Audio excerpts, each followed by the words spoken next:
আসসালামু আলাইকুম। আজকে আজকে যাব আমি আমার বোনের বাসায়। আর আপুর বাসায় যে যাচ্ছি আপুকে জানাই নেই। হঠাৎ করে আপুকে সারপ্রাইজ দেওয়ার জন্য যাচ্ছি মা আর ছেলে মিলে। হঠাৎই মাথায় আসলো যে যাই হঠাৎ করে আপুর বাসায়, যে আজকে আমার আপুর ছোট মেয়েটা, আমাদের কলেজের টুকরা, একমাত্র একমাত্র না, আর তারা দুই বোন, বাট ছোটোটা সবসময় আদরেই থাকে। এই ছোট কলেজের বার্থডে, তাই ওরে সারপ্রাইজ দিতে যাচ্ছি। আর আপুর বাসা অনেক দিন যাওয়া হয় না, তাই ছেলেকে নিয়ে চিন্তা করলাম চলে যাই। আর আমার বাসা থেকে বেশি দূর না, রিক্সা দিয়ে গেলে 15 মিনিটের মতো লাগে। বাট সেই দিন অনেক কষ্ট হয়েছে। একে তো গরম, দ্বিতীয় রাস্তার কাজ করতেছিল, পুরো রাস্তাটা ভাঙা ছিল, অনেকখানি রাস্তা ঘুরে যেতে হয়েছে। এভাবে কষ্ট করে আপুর বাসার সামনে চলে আসছি। বেশিক্ষণ লাগে নাই, বাট তাও অনেকখানি ঘুরে আসতে হয়েছে। তারপর যাই হোক, ছেলে আগে আগেই চলে যাচ্ছে। ছেলে মানে এমন একটা ভাব ছিল আমার ছেলের, যে আমার ছেলে পুরো রাস্তাটাই চিনে, সে কোথায় আসছে। সে অনেক খুশি, এক্সাইটিং, কারণ এই বাসায় আসলে আমার ছেলেটা অনেক খুশি হয়ে যায়, কারণ আমার বোনের মেয়েটার সাথেও খেলতে পারে।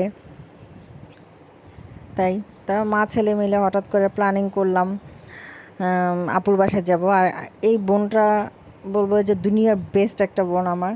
কারণ দুনিয়াতে এই বোনের উপরে আমি যদি মানে কোনো বোনের প্রতি যদি আমার ভালোবাসা, মার পরে যদি কেউ থাকে, সেটা হচ্ছে আমার এই বোনটা। এই বোনের জন্য অলওয়েজ ভালোবাসার দোয়া। এই বোনকে বলে, ছোট থেকে আমি এই বোনকে ছাড়া কিছুই বুঝতাম না। এখনও বড় হয়েছি, সংসার করতেছি, তারপরও যত রাগ গোসা, খুনসুটি হোক না কেন, এই বোনের বাসায় যে সব কিছু মিটে যায় একদম। আর আমি যে গেছি সেটা আমার আপুও জানতো না, কেউই জানতো না। তাই কলিং বেল দিছে, আমি চাচ্ছিলাম যাতে অন্য কেউ খুলুক, আপু হঠাৎ করে দেখে সারপ্রাইজ হয়ে যাবে, সেই অপেক্ষা করতেছিলাম। তারপরে গেট খুললো, গেট খুলে দেখি যে আপু না, বাসার কাজের বুয়া খুলছে। তারপরে গিয়ে দেখি আমার বোন শুয়ে শুয়ে মোবাইল টিপতেছে। এই তো আমাদের বার্থডে গার্ল, আমাদের পরি। পরি তো দেখে পুরাই এক্সাইটেড যে হ্যাঁ, যে খালামণি আসছে। তারপর আইসা ফার্স্টে আমার ফোকাসটা ছিল আমার বোনের বাসার আম গাছে, বিকজ আমার বোনের বাসা অনেক সুন্দর সুন্দর আম গাছ আছে, আর এত ভালো আর এত মিষ্টি আমগুলো হয়। আর আগেই আমার ছিল যে আসবো, আর আগে আম ছিঁড়ে কখন মানে আম গাছের আম ছিঁড়বো আর নিজের হাতে তারপরে আমটা খাবো। মানে আমি তো যাইয়েই ফার্স্টে আম গাছগুলোর দিকেই দেখতেছি যে, আর আপনাদেরকেও দেখাচ্ছি, দেখেন কত আম ধরেছে, মাশাল্লাহ মাশাল্লাহ, অনেক ভালো ফলন হয়েছে আপুর গাছে। কিন্তু আপুর গাছের ফলনটা প্রথম দিকেই আম পাইকা যায়, সময় বেশি লাগে না। প্রত্যেকটা আম কালার চলে আসছে, এই সপ্তাহের মধ্যে আমগুলা সব শেষ হয়ে যাবে, বেশি দিন খাওয়া যায় না। মানে পাকা ধরলে এক সপ্তাহের মধ্যে আমগুলা পেকে একদম শেষ। তারপর আর কি আসছি, এক কাজে দুই কাজ হয়ে গেল, আপুর বাসার আমও খাওয়া হলো।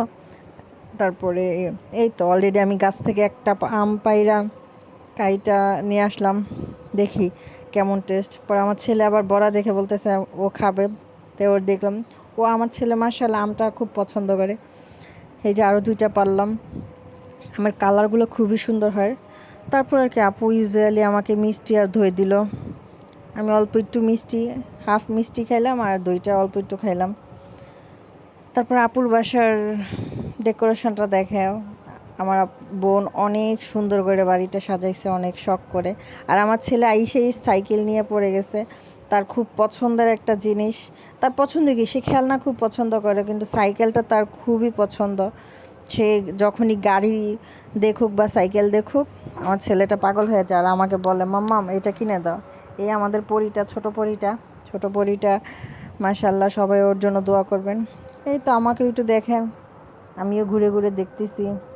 অনেক দিন পর আসছি, বোনের বাসায় গেছি, কারণ আমি যেখানে মাসে একবার হলো আমার বোনের বাসা যাই, এবার অনেক দিন হয়ে গেছে আমার বোনের বাসায় যাইনি। তাই যে নিজেকেও একটু দুষ্টামি করতেছি। আর আমার ছেলে এই যে একা একা চালাতে পারে না, এখন এই জন্য বারবার উঠতেছে নামতেছে, সে অনেক এনজয় করছে। এটাই আমার কাছে অনেক, যে আমার ছেলেটা ওখানে গেলে অনেক এনজয় করে, মজা করে, খেলে। তারপর আমার ছেলেটা বারবার বলতেছিল আম্মু আমাকে ঠেলা মানে ওরে যেন একটু সাইকেল চালাই। তারপর আপুর বাসার উপরে দোলনাটায় বসলাম, বসে কিছুক্ষণ ঝুলতেছিলাম। এই দোলনাতে বসতে ভালোই লাগে। সেদিন অনেক গরম ছিল, গরমে অতিষ্ঠ। আর আমার ছেলে চেয়ারে বসে বসে মজা নিচ্ছে আর হাসতেছে। যখন দেখছে আমি ভিডিও করতেছি বলতেছে আম্মু আম্মু আমি, মানে ওরে সাথে যেন ভিডিও করি, সেও মজা করতেছে আমার সাথে, ক্যামেরার এনজয় করতেছে।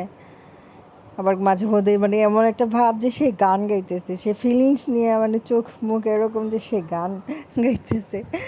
এই আমাদের বাসার আপুর বাসার এই টিয়া পাখিটা অনেক সুন্দর করে কথা বলে, আমি মিঠু আমি মিঠু। আমার ছেলের সাথে কথা বলতেছে, আমার ছেলে যখন গেছে ওর ছেলেকে বলতেছে আমি মিঠু আমি মিঠু। তারপর আবার বোনের বাসায় ওখানে ইচ্ছে করতেছিল গাছের আমটাকে নিজেই কামড় দেখাই, বাট ওইটা যে বিপজ্জনক সেই জন্য আর মুখে দেই নেই, কারণ মুখে যদি লাগে তাহলে মুখটা সাথে সাথেই ছিলে যাবে। তারপরে আপুর বাসার দোতলায় ডেকোরেশনটা দেখেন। আপুর বাসাটা আসলে অনেক সুন্দর করে সাজাইছে। আপুর বলে যে আপুর একটা ড্রিম হাউস, আপুর অনেক শখ, অনেক দিনের শখ এটা আপু পূরণ করেছে। উপর থেকে খুব সুন্দর ভিউটা লাগে আপুর বাসার। ওই আমার বোন মাঝে মাঝে ক্যামেরার সামনে আসে, যখন দেখে আমি ক্যামেরায় ছবি করতেছি আমার বোন সরে যায়।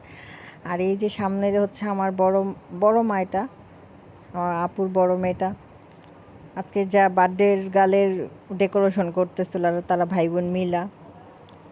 এই তো আমাদের বার্থডে গার্ল রেডি টেডি হয়ে চলে আসছে সামনে, ছবি তুলতেছে। তার বড় ভাই প্রাপ্ত সুন্দর করে ছবি তুলে দিচ্ছে বোনকে, আবার দেখাই দিচ্ছে কিভাবে ছবি তুলতে হবে।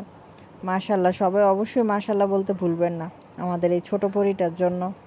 সবাই দোয়া করবেন। আমার বার্থডে গালে কি সুন্দর করে পোজ দিয়ে ছবি তুলতেছিল, কিভাবে ছবি তুলতে হবে তাকে বলে দিতে হয় না। মাশাল্লাহ ছোট থেকেই সে খুব অ্যাক্টিভ ছবি তোলার জন্য। আর এই হচ্ছে আমার দুষ্টুটা এসে দাঁড়ায়, যখনই বলি ছবি তুলবো দাঁড়াও, তখনই সে আর দাঁড়াবে না। সে একবার এভাবে দাঁড়াবে, একবার ওইভাবে দাঁড়াবে, আবার বসে পড়বে, কিন্তু সে স্থির হয়ে দাঁড়াবে না। সে কোনো ছবি তোলার জন্য মানে তার মুভমেন্ট নেই, কিন্তু সারাদিন দুষ্টামি করবে। তারপর ওই বাসার কিছু বাচ্চা ছিল, সে বাচ্চারা, এগুলো হচ্ছে সব নামিরার বান্ধবী, বাচ্চা কাচ্চা বাহিনী। ওটা নামিরার ফুপ্পি, ফুপাতো কাজিনরা। এই তো আমার পরিবোন, আর এটা আমার কাজিন, চাস্তো ভাই। আর ওরা, আর এটা হচ্ছে আমার ভাতিজি, এটা নামিরার ফুপাতো বোন। মানে ফ্যামিলির সবাই আসছে, সবাই অনেক এনজয় করতেছে, অনেক আনন্দ করছে, কারণ অনেক দিন পর সবাই একসাথে হয়েছি। এটাই হচ্ছে মানে অনেক বড় বিষয় যে একসাথে অনেক ফ্যামিলি সবাই একসাথে হয়েছি। এই হচ্ছে আমার বোনের শ্বশুরবাড়ির সবাই। আর সামনেরটা হচ্ছে আমার ভাগ্নি, একমাত্র বড় মা, নামিরার বড় বোন, অনেক আদরের। ছোট থেকে এটারে বলে না যে একদম আদরের, এটারে বড় করছে, কিউট একটা। সবাই মাশাল্লাহ বলবেন অবশ্যই। আর সবাই ছবি তোলা নিয়ে ব্যস্ত ছিল, কে কীভাবে ছবি তুলবে এভাবে সময় করে। এটাও এই তো এখন দেখবেন আমার বোনটাকে, আমার বোনটার জন্য সবাই দোয়া করবেন। এটা হচ্ছে আমার একমাত্র বোন। আমি যখন বলছি ভিডিও করতেছি, করতে ভিডিও করিস কেন, ছবি তোল ছবি তোল। আর এই হচ্ছে আমাদের ফুল ফ্যামিলি, আমার বাবা, আমার মানে আমার ভাবি, ভাইয়ের বউ, তারপরে এ হচ্ছে আমার দুলাভাই, একমাত্র দুলাভাই, রাজনীতিবিদ। আমার দুলাভাইয়ের জন্য সবাই দোয়া করবেন। এই যে বাবা মেয়ে আর সবাই আবার একটা ছবি তোলার জন্য। এই তো চলে আসছে আমাদের বার্থডের মূল মডেল, কেক। আর এই কেকটা দেখে, আর এটা হচ্ছে আরেকটা কেক, নামিরা দুইটা কেক কাটছে, বাট বলবো কেক দুটোই অনেক ইয়ামি ছিল। আর এই কেকের মূল ফোকাসটা হয়েছে ওই কাঠিতে জড়ানো যে আইসক্রিমের শেফ, ওইটার জন্য আমার ছেলে অপেক্ষা করতেছে কখন কেকটা কাটবে আর আমার ছেলে ওই কেকটা নেবে। নামিরা কেক দেখে অনেক খুশি, সারপ্রাইজ হয়ে গেছে, এর জন্য বলতেছে। আর আমার ছেলেও অপেক্ষা করতেছে কখন কেক কাটবে। ও কেক কাটা খুব পছন্দ করে আমার ছেলে, যখনই কারো বার্থডে হয় ও সাথে কেক কাটার জন্য খুব আগ্রহ দেখায়। ওই আমার ছেলেও সামনে দাঁড়িয়ে আছে, বার্থডে গার্লের সামনে দাঁড়িয়ে আছে আমার ছেলে, ও অপেক্ষা করতেছে কখন কেক কাটবে সবাই। এই তো আমাদের কেক কাটা শুরু হয়ে গেছে, সবাই করতেছে, আর আমার ছেলে হাসতেছে মুস্কি মুস্কি। সবাই আমার ফ্যামিলির জন্য দোয়া করবেন, আপুর ফ্যামিলির জন্য দোয়া করবেন, একটা মিষ্টি ফ্যামিলি। এই তো কেক কাটা শেষ হয়ে যাচ্ছে। তারপরে আমার ছেলে, কেক কাটা একদিকে শেষ, আরেকদিকে আমার ছেলে তার পছন্দের যেই আইসক্রিম ওইটা নিয়ে নিয়েছে, বাট ওইটা খাবারটা ভালো না, কারণ ওইটার মধ্যে সম্পূর্ণ ফুড কালারটা দেওয়া, যেটা ওর পেটের জন্য ক্ষতি হবে। তারপরে আর কি খাওয়া শেষ, ফিনিশিং টাইম, সেটা হচ্ছে রাত্রের ডিনার। আর আমি আর ডিনার করে আপুর বাসায় থাকি নাই, চলে আসছি। টাটা।